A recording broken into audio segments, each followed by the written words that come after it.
Là, ils vont s'en vouloir les hommes de la Mouchi, parce que là, franchement, à 11 contre 10 pendant 45 minutes, c'était un peu de Netflix aussi quand même. Hein. Salut à tous, footeuses et footeux de la famille, c'est Thomas, fin du match entre le Stade Rennais et le Toulouse Football Club. Un but partout, du coup, un but de Todibo qui rattrape un peu sa bourde, même si on va revenir là-dessus, il n'y avait pas de penalty forcément hein, sur Mbaye Niang, et un but du coup de Mbaye Niang sur penalty son premier au Stade Rennais. Du coup, les Toulousains qui sont 7e avec 12 points, les Rennais qui sont 16e avec 8 points, donc c'est pas terrible pour Rennes, c'est carrément même une mauvaise opération comme je vous dis, alors qu'ils ont eu une mi-temps pour se faire à 11 contre 10, alors que une belle composition d'équipe avec un peu de changement, Koubek qui était un peu dans le dur en ce moment avec donc plus de 50% de ballons encaissés hein, par rapport au tir cadré, un ratio vraiment faible. Du coup, c'est Abdoulaye Diallo, le Sénégalais, qui était dans les buts, avec donc évidemment l'axe Da Silva, Mecher, Ben Sebaini, Amire Traoré, qui ont été très bons les latéraux justement. Il y a beaucoup de centres. Grenier en rôle de Regista. Ouais, en rôle de numéro 6, avec devant lui André et Léa Seliki, même si Léa Seliki était plutôt devant Ben Arfa, parce que Ben Arfa était un peu en électron libre. Justement, Ben Arfa était tout seul devant avec Ismail Assar, en plus qui s'est pété pour la rentrée d'Mbaye Niang, qui n'a pas été ouf jusqu'à son penalty. Et de l'autre côté, c'était donc Bourigeaud. Bourigeaud, pareil, qui venait compenser dans le milieu de terrain. Côté Casanova, qui n'ont pas fait grand-chose. Hein. Ils ont tiré... 4 fois au but, ils ont marqué un but, c'était donc 2 tirs cadrés, c'est quand même pas terrible, avec donc Rennais qui a été l'homme du match, qui a fait 6 arrêts, dont à la fin là, une parade de ouf sur une frappe de Bourigeaud, de malade mental, Moumbandje, Todibo le jeune, de 18 balais, l'ami Christopher Julien qui a été vraiment dans le dur hein, contre Saint-Etienne, il s'est un peu rattrapé, Amian Sangaré qui a été très bon, c'était mon meilleur toulousain, Bostock qui a passé son temps par terre, Manu Garcia qui a pas été très bon, en plus il était en numéro 9 quand Iseka est sorti avec ce carton rouge, pas non plus mérité sur la faute sur Da Silva. Par contre, le tête contre tête avec l'arbitre, ça clairement, il n'y a pas le droit que Gradel encore une passe D et Dosevic a été un peu transparent. On voit que dès le début du match, les Rennais ont 70% et 30% seulement pour les Toulousains. Quand on voit les 480 passes et les 250 passes des Toulousains, on voit très bien qu'il n'y a qu'une équipe parce que Toulouse ne sort pas le bon pressing. Il y a 35 minutes rennaises, comme contre Bordeaux, vous avez gagné 2-0.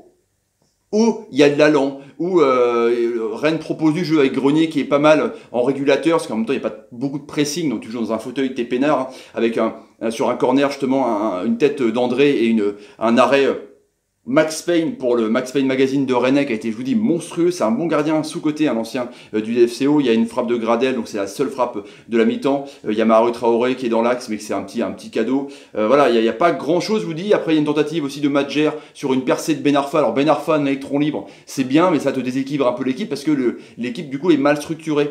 Je trouve que Ben Arfa, du coup, t'es censé le protéger parce qu'il défend pas non plus beaucoup de ouf. Et quand il fait ses embardées, on sent qu'il a le coup de rein, mais... il manque encore quelque chose, du coup, je vous dis, juste avant la mi-temps, il fait une belle embardée pour une tentative de Madjer pour l'ami Niang, et il y a eu après ce fait de jeu juste avant avec un contact entre Da Silva et Iseka, le frère de Michy Batshuayi, qui cartonne lui, hein, partout où il passe, hein, c'est clair, en ce moment à Dortmund, et on voit que il y a un carton jaune, alors que c'est pas du tout mérité, parce qu'il n'y a pas de variole. On apprend ça en deuxième mi-temps, il n'y a pas de variole, elle est en panne, du coup, c'est les images de Bein. Hein, du coup, les arbitres, ils sont dit avec les capitaines à la mi-temps, on va voir des images de Bein. Donc, on se démerde. Du coup, bah, il y a carton jaune, il pète un plomb, il s'écarte, il se met un peu tête contre tête avec l'arbitre, et du coup, c'est rouge. Là, c'est le fait de jeu du match. Et tu dis que Rennes, ils vont forcément appuyer. Oui, ils ont appuyé parce qu'il y a quand même eu, je vous dis, à la 65e minute, il y avait 17 tirs pour 1 tir.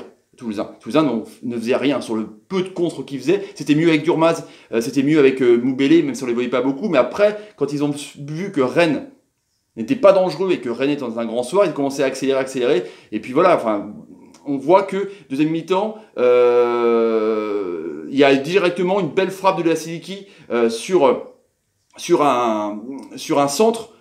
Il tente un centre-tir, il tente, ça fait barre, poteau, gamelle quoi. L'autofoot, tu peux jouer, quoi. C'est un truc de fou. Au baby-foot, c'est fou. Après, et on voit que Dembélé, là, Ousmane Dembélé, peut-être apporter de la force, hein, mais qui s'est cassé des reins. Ousmane qui joue au Barça, qui est vraiment en forme.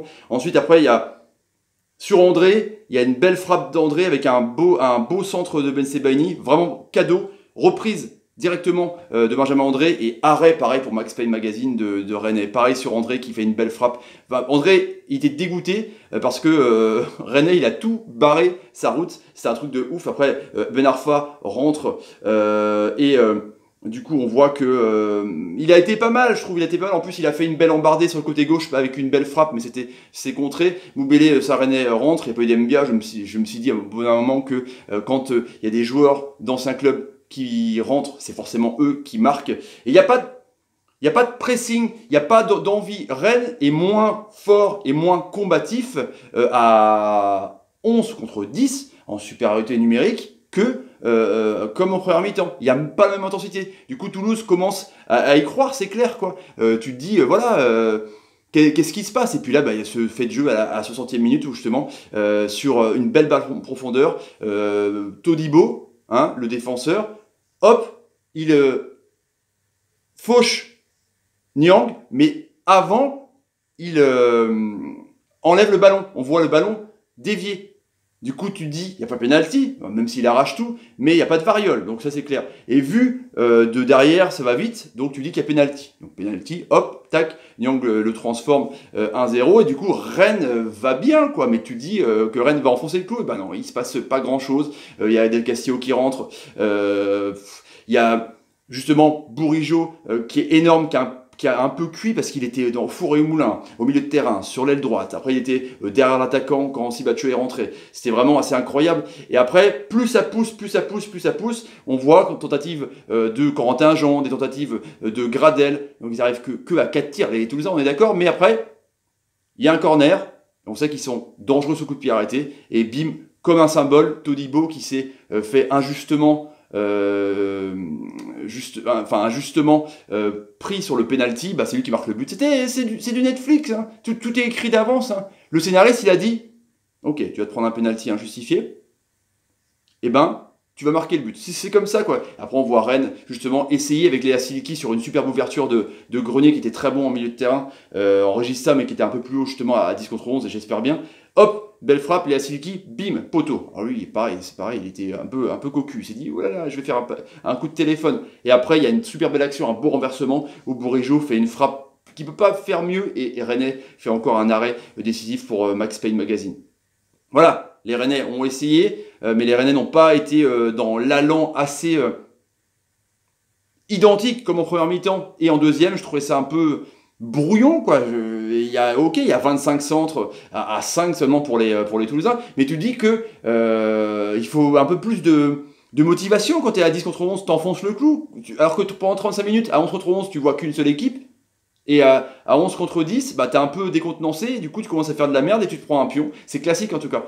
Voilà pour ce match où les Rennais vont aller à Astana en déplacement au Kazakhstan pour la Europa League. J'espère qu'ils vont un peu se reprendre parce que c'est pas terrible au classement. Voilà les amis pour le débrief de ce match. Tout à l'heure, ça va être chaud. Montpellier-Nîmes, ça va sonner le derby incroyable, historique. Allez, je vous laisse. Si vous avez envie de vous abonner à la chaîne, n'hésitez pas. Tapez sur ma ganache, partagez vidéo sur Twitter et sur Facebook. N'hésitez pas à me suivre sur Twitter et sur Facebook. Et sur Snapchat, je réponds à tout le monde, évidemment. Mettez des commentaires sur penser à la des prestations rennaises et toulousaine. Et mettez des pouces quand on a mis Clément Grenier pour faire une bonne passe. Bah ouais, ou quand Max a regardé pour faire une bonne passe décisive. Merci Max, c'est un génie. Allez, je vous laisse. Salut et salut. J'ai envie de dire, c'est tellement rennais.